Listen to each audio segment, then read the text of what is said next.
எல்லாருமே சந்தோஷமா இருக்கீங்களா? கர்த்தர் எனக்காக யாவையுமே செய்து முடிப்பார் என்கின்றதான ஒரு வார்த்தை நம்ம ஒவ்வொருத்தங்களுடைய மனதிலையுமே என்ன செய்யணும், இருக்கணும்.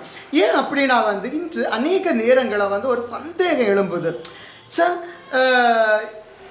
நாம் எதிர்பார்க்கின்ற காரியங்கள் சிலருக்கு உடனே கிடைக்கும், சிலருக்கு நாளாகி தான் கிடைக்கும். அப்படிதானே?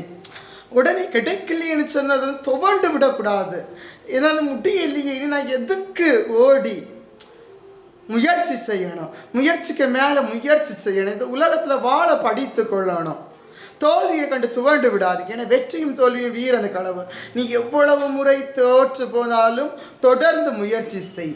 ஏனென்றால் உனக்காக யாவையும் செய்து முடிக்கின்ற தேவன் துணையாக இருக்கின்றார். அதுக்கப்புறமா சிலவங்களை நீங்கள் பார்த்தீங்க அப்படின்னா ஏதோ ஒரு நெருக்கத்தில், ஏதோ ஒரு ஒடுக்கத்தில் வாழ்ந்துட்டே இருப்பாங்க. இன்று எத்தனையோ பேர் தன்னுடைய சொந்த குடும்பத்தில் கூட உறவினர்களால் தூஷணப்படுத்தப்படுறாங்க. இன்னும் தண்ணி அடிக்கின்ற கணவன்களால் எத்தனையோ மனைவிகள் அடிமைகளாக இருக்காங்க. வெளியே சொன்னா யாரும் எதை நினைப்பாங்களே, அப்படி அடிமைகளாக வாழ்ந்தது போதுங்க. துணிந்து எழும்புங்க, தைரியமா வாழ பழகுங்க. உங்களை யாராவது ஏதாவது சொல்றாங்களா, அப்படி அமைதியா இருந்து இருந்து இருந்து நீங்க உங்களை அழிக்காதீங்க.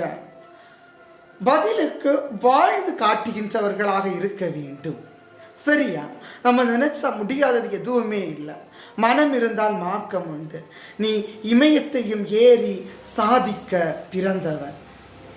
சரியாகவே ஒரு சின்ன தோல்வியை கண்டு துவண்டு அப்படியே இருக்காதீங்க.